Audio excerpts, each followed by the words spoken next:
This podcast is brought to you by listeners like you through Patreon and Coffee.com. Thank you. We're also brought to you by Libris Arcana. Stay tuned during this podcast for more information and promo codes.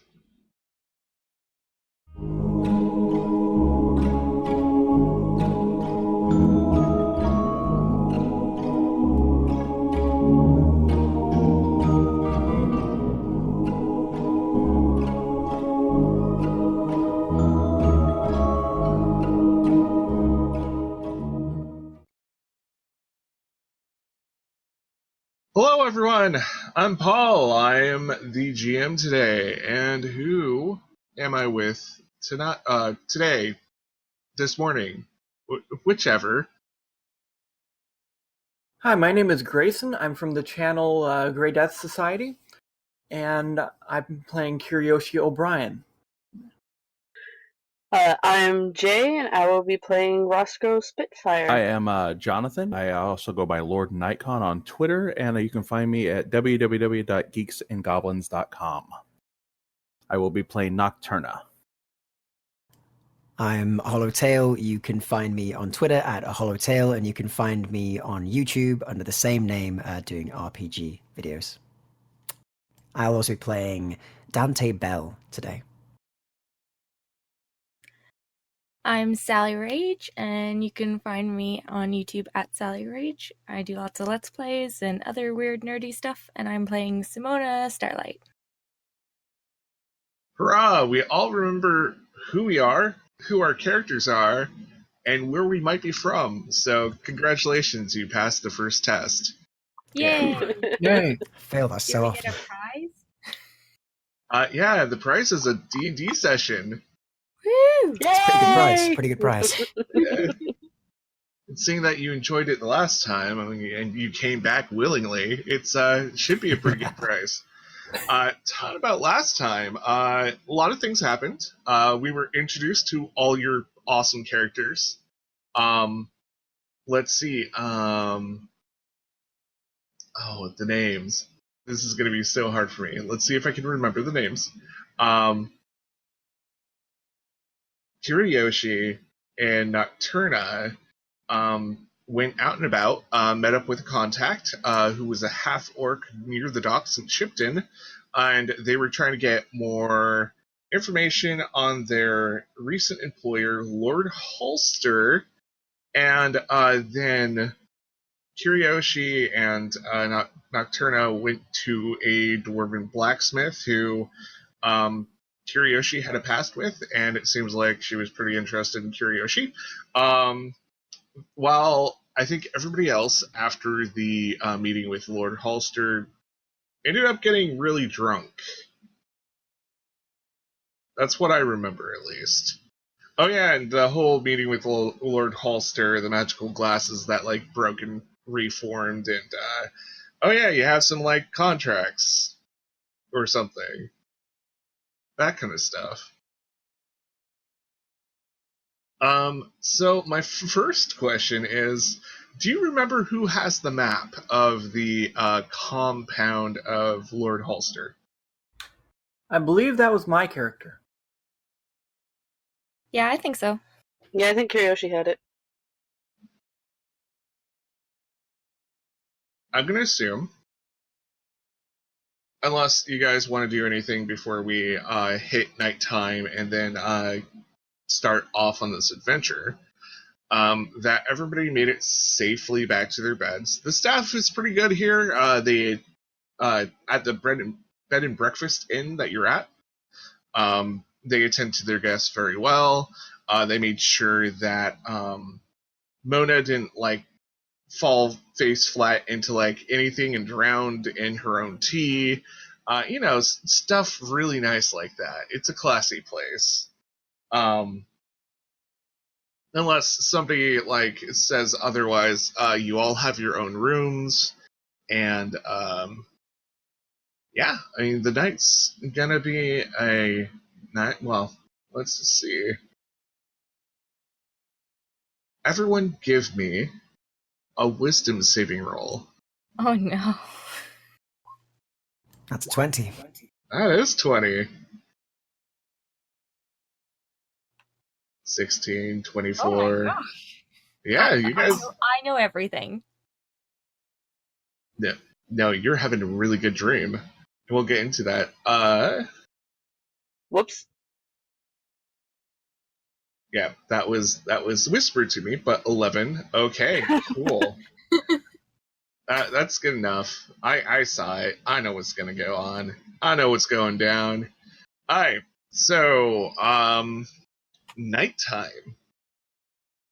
These are pretty comfortable beds. They are way better than any inn on the roadside that adventurers usually are at. Lord Halster is sparing no expense to keep you guys comfortable because, well, you are going to infiltrate a compound for him, and that's usually an uncomfortable situation. So, Roscoe, what is going on in your head to give you not the best, but like not the worst dreams? You are having like average dreams. What does this average dream look like? I don't know. My brain died.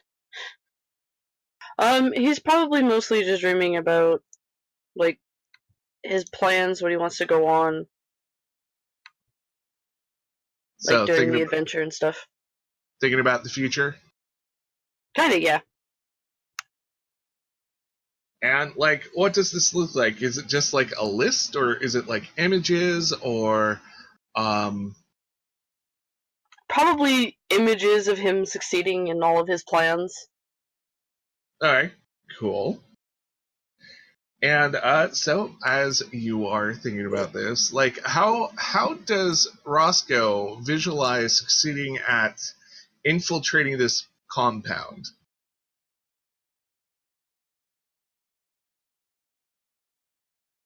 I'm asking all the hard questions today. Yeah, I have to think about it in a second. He's probably, like, thinking that he's gonna be, like, the main, like, the key to them getting in and succeeding, and everybody else, like, praising his skills, and... So let's put this scenario in front of you. Your dream, you are in front of this just like towering wall with spikes on the top of it, armed guards, and there is a gate with a giant, almost comically sized padlock on it. And everyone's standing behind you. They are quiet, and they're waiting for you to pick the lock. What would Roscoe do? He's so egotistical and thinks so highly of himself that he would just, like, smile, snap his fingers, the lock would come undone. And then, like, would everybody rush in and just start, like, lifting you up and cheering? More like everybody's, like, falling to their knees and praising him for how good he looks, and... Nice. And, like, even the, like, horrible, like, bandits that were described, scruffy guys with eye patches and shoulder pads that are, like, too big and spiky, are, like, on their knees, and they're like, oh my god, I've never seen such awesome lockpicking. Could you be our bandit leader, too? Of course, my dears, of course. And that's when your dream kind of goes a little wonky.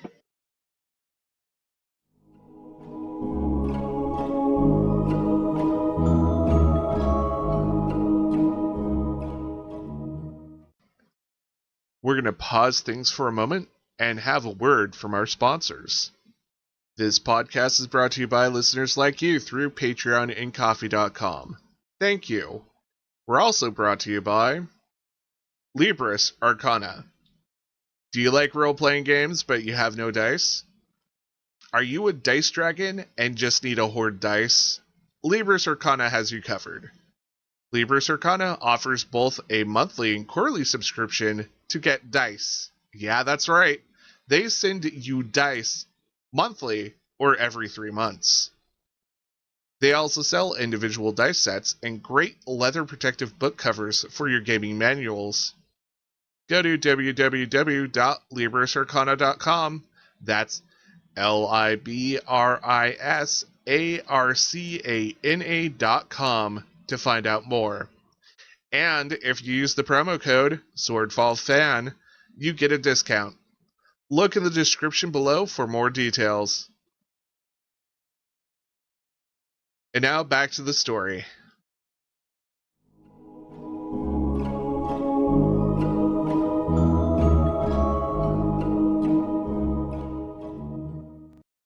And somebody starts slowly clapping. And this black cloud almost, it seems to be made of dozens of hundreds of tentacles. And just eyes piercing through the dark kind of starts enveloping the compound. Well, aren't you entertaining?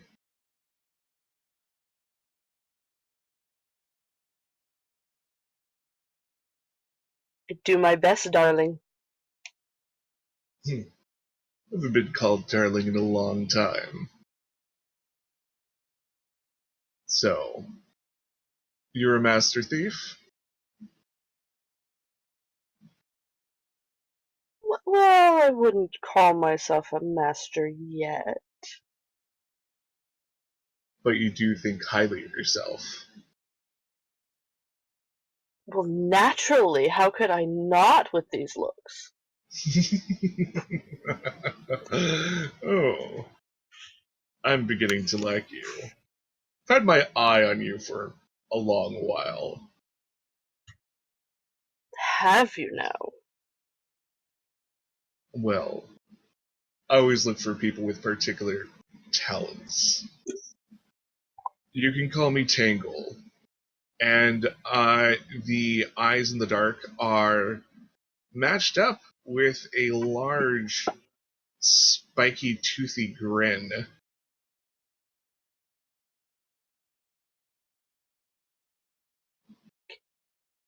Okay. And soon you notice that you are just in a small pool of light in just blackness. So, if you work with me, I can give you this and more. And what do you get out of it? Amusement. And that's all? That's all. I mean, every once in a while I'll simply ask for something. But it's never big, it's never beyond your abilities. And I always give you the right tools for the job. And a hand appears from the darkness, and there happens to be just this very simply designed, but very gold lockpick set that he unfolds in front of you.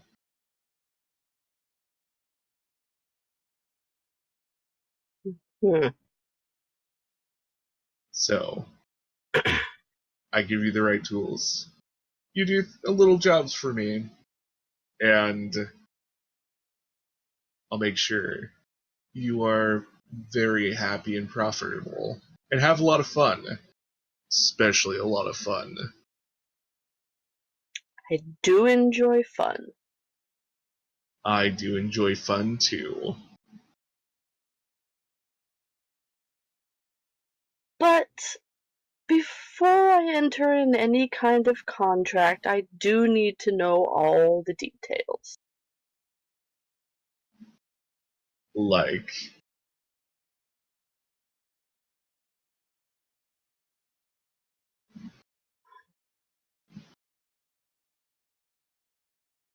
Like, who I'm working for? Well, as I said, I'm Tangle. That's all you have to know.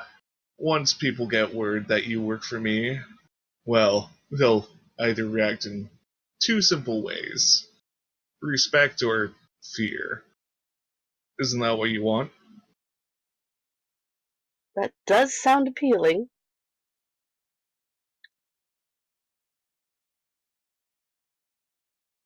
But you say you get amusement out of my working for you. Is there anything else? I'm not signing my soul over or something. At this point, you can roll me a few things. You can do an insight, see if you can see what this guy is trying to pull or if he's lying. Also, you can roll me a religion check if you want to see if you recognize this name Tangle. Whoa, I do badly on those. A 4 and a 5. Yikes.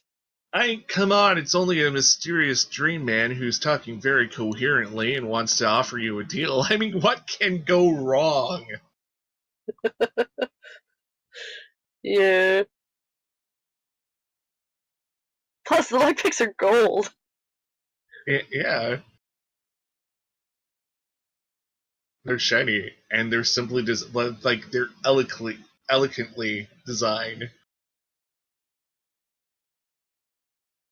Yeah, he's gonna take the lockpicks. And you suddenly wake up with this lockpick set that is gold and simply designed on your lap.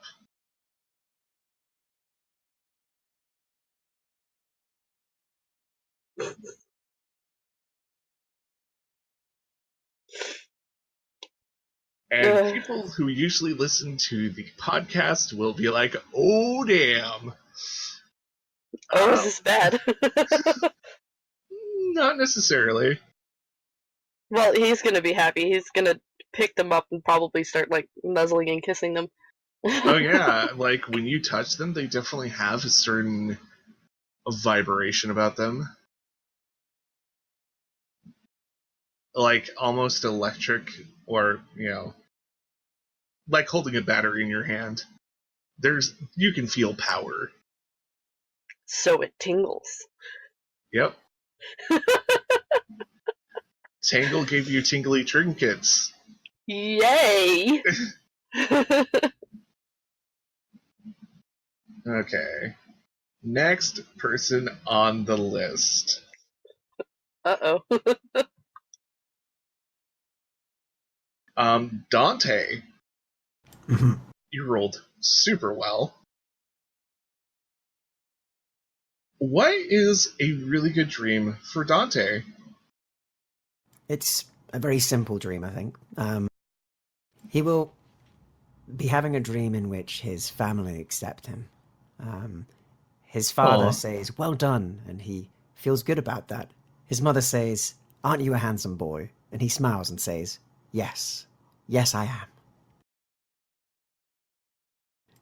It's a warm day, nice, and he's wandering around his old estate, and servants are nice to him, his family are accepting of him, and he's allowed to sit in the shade and just drink and have a relaxing time. I like it. I'm not going to spoil it. No how, no way. And then a giant comes and smashes you. No, that sounds really nice. Yeah, he's pretty nice. He might have some issues with his parents, but at least in his dreams he's accepted. That's sweet and bittersweet.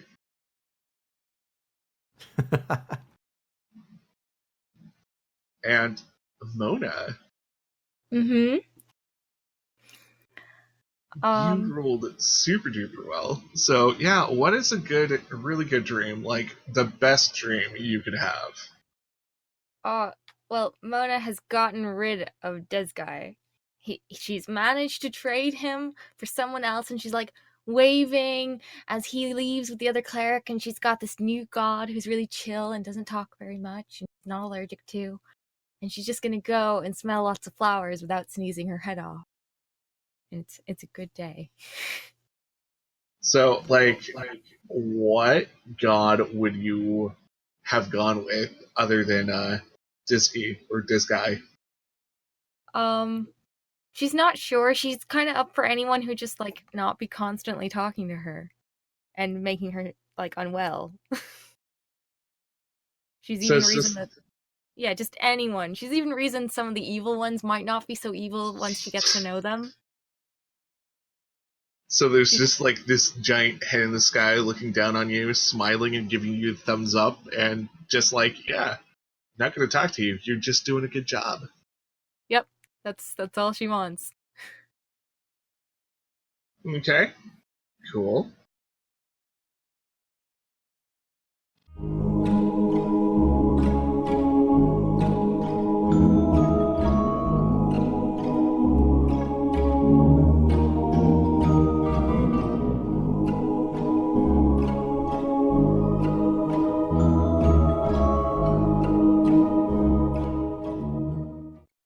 This podcast is powered by listeners like you. Thanks. Please like, comment, rate, share, and subscribe wherever you can. Consider supporting us through Patreon, Ko-fi.com, or by hitting the listener support button on our Anchor.fm page. Follow and interact with us on Twitter, Instagram, Facebook, and Discord. For all these links, look in the description below. If you liked our podcast, consider listening to these other great podcasts. Hello, folks. JP Winterbottom here to tell you about The Beholder's Eye, a 5th edition Dungeons & Dragons narrative-focused actual play podcast about a group of private investigators in a fantasy noir setting with eldritch horror undertones. You can find The Beholder's Eye every other Friday on iTunes, SoundCloud, or anywhere podcasts are found.